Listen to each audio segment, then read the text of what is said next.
So the Taoists say, well, the chaos issue, well, you just can't tolerate too much of that. What your body does when it doesn't know what's going on is basically prepare you for anything that might happen. And that's the generalized stress response, and that's associated with massive release of cortisol, and that puts you on alert, and that's great. You're awake and ready, but, a couple of years of that and you're old. Your body just cannot tolerate that level of energy expenditure on a constant basis. It wears you out. It makes you old, fundamentally. So, bored or terrified, those are sort of the extremes of chaos and order, let's say. If you're on the line down the middle, well then you're secure enough so you're not experiencing a level of negative emotion that's intolerable. A little apprehension, that might be a good thing. Imagine that you're preparing to meet someone that you're interested in. Well, is the apprehension a good part of that or a bad part? Like, would you do without that? Well, you might if it's like paralyzing you to the point where you can hardly even go through with talking to them. But if it's just part of expectation, that's part of excitement. So when you're on that border between chaos and order, you don't want to be so orderly that you're entirely comfortable. And that's partly because you're asleep then. Like, why the hell do you have to be awake if everything's going your way? And if you're driving home in your car and nothing is going on, you're kind of not even there. Maybe you're thinking about things in the future, but you're certainly not attending in any real deep sense to what's going on around you. And that's because you don't have to. Well, when you're a little apprehensive, well then you're more conscious, and then you're more engaged in reality. And then there's the positive emotions that are associated with that too, which is excitement and enthusiasm and curiosity and hope. And all those things are, in some sense, all those things are worth living for.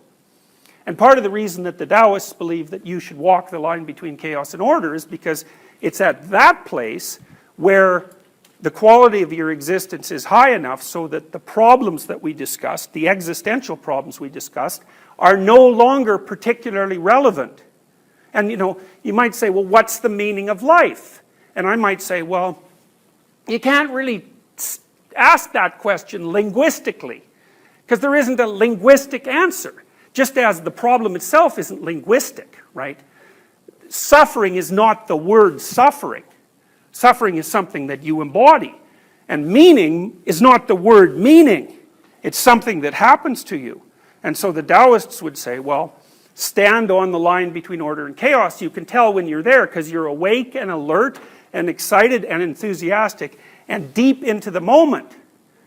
And that's a good place to be. And I think the reason that your nervous system does that to you, and this is an evolved issue, is that your brain wants you to be on the line between order and chaos, because that's where dynamic stability is best attained, right? Because your problem is, how do you maintain yourself, right? And then the problem is, how do you maintain yourself optimally? And then the problem is, how do you maintain yourself optimally in a world that continues to transform? And the answer to that isn't, well, you stand still. The answer to that is you transform yourself at the rate that keeps you in sync with the transforming environment. And since we're adapted to transforming environments, there's no reason to assume that when you feel the best about what you're doing, so to speak, there's no reason to assume that that's not exactly where you should be. Why else would you feel like that? Engaged and interested and not plagued by a surfeit of, say, existential problems. And so then meaning becomes something you discover and attempt to inhabit rather than some conceptual answer to a conceptual problem. So it's a very interesting idea, and I think the psychophysiological evidence for its validity is quite strong. We talked about how the hypothalamus is constructed, for example. We know that the hypothalamus is concerned with a lot of the basic things that you need to do to survive, so it's always throwing up these little motivated schemes through which you have to view the world.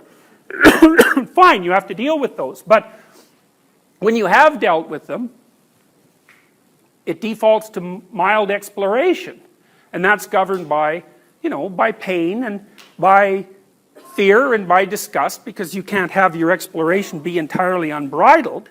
But the optimal state of existence looks like something like engaged interest with what's going on without too much apprehension. Now, not with zero apprehension, because the apprehension also wakes you up a bit. And that's the place where information flow is maximized. That's the place where you become more than you currently are, and that's the place where your description of the world becomes deeper and deeper than the one you already have. So that's the place where you get to have your cake and eat it too.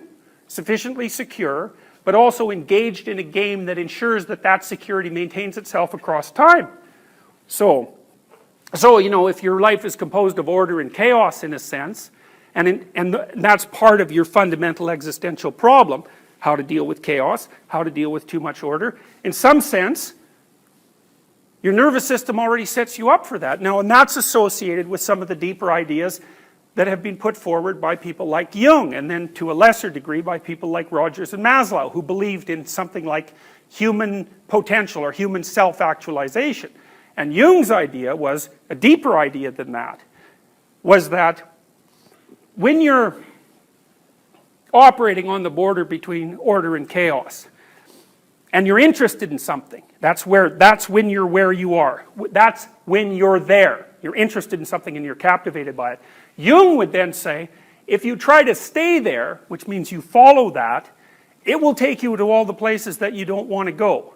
It'll take you to all the places in your past that you haven't made complete use of, and it'll take you to all those places that you're avoiding in the future and the present. That's what that mechanism is for. And the reason it'll do that is because with all those experiences that you've had in the past that you've avoided or you haven't made thorough use of, there's still sort of latent world left there. So, you know, you see this with people in their relationships. It's like, say a woman is going out with an abusive guy. She finally drops him. And it's like, boom, next relationship. Oh, look, it's another abusive guy. And then she drops him. And then the next relationship, it's like, it's another abusive guy. And Freud called that the repetition compulsion. But you might think, well, what is missing in her worldview that makes it such that when she acts, she keeps running into the same obstacle? It's like her map isn't correct. And so then you might say, well, if she went back to the first relationship and really dug around in the carcass, so to speak, she might find out what the hell she's missing. One thing might be, well, when exactly do you say no? And how do you say it? You know, because abuse, for example, usually starts out, it rarely starts out that the person is calm and then you end up pounded flat. The fundamental problems of life are existential. It's what to do. The solutions to those problems are not arbitrary. The wisdom traditions of mankind and the profound psychological theories that we've collected over the last 200 years, they converge. You know, one of the things they say is, get your story straight. Another thing they say is, if you're avoiding something that you need to do in order to get to where you're going, quit avoiding it. Because the avoidance will cause you trouble. It'll weaken you, and it'll make the world into a more terrible place. And then the broader sociological, psychological studies, like the ones that were done by people like Solzhenitsyn, who, as you know, isn't generally utilized in a personality class, but he's sort of like a meta Viktor Frankl, as far as I'm concerned. You know, Solzhenitsyn lays out another problem with all of this, which is, well, if you don't do this, if you don't get your story straight, and you don't stop avoiding, well then, what's the consequence? And one consequence is, well, you're a miserable thing with a very low quality life, and so you're just going to be tortured by existence, and it's perfectly capable of torturing you beyond your endurance. And that sort of sucks for you. But the next step beyond that is, well, you become the sort of person who isn't really all that positively predisposed to existence. And once you're that sort of person, then anybody who comes along to offer you the opportunity to live inside something rigid and hurt anyone who comes near, you're going to jump on that. Partly because you're afraid, and they offer you security, and partly because you're resentful and bitter and full of hatred, and so you're just waiting for the bloody opportunity to take that out on someone, especially if you can act morally and superior while you're doing it. You know, and you think, well, that's basically what Hitler offered the Germans, and that's basically what Stalin offered the communists. It was an inversion of the order, and anybody who was pathologically resentful had the opportunity to be just as murderous as they wanted to be. And so, you know, the 20th century put towards us a whole variety of problems. One problem was the problem of meaning. You know, Nietzsche sort of announced that at the end of the 19th century. And then the 20th century was, well, what do we do about that? And a lot of it was nihilistic, and a lot of it was totalitarian. And both of those seem to be not so good. You know, and for me, especially in the universities, the nihilism hasn't ended. It's still infested most of the humanities.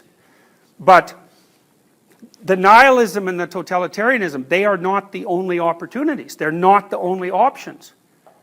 And you know, it is possible for people to pay attention to their lives in such a way that they straighten out.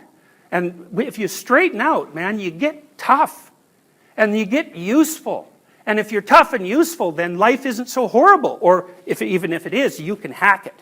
You know, because making life not horrible, you'll have limited success with that. But making yourself tough enough so that won't corrupt you, that's a possibility. And then the upside to that is, well, you're not going to be a totalitarian, and you're not going to be nihilistic, and you're not going to be like a primary danger to the structure of the social unit around you. And who knows, maybe it's even better than that. You'll be good for you, that'd be good.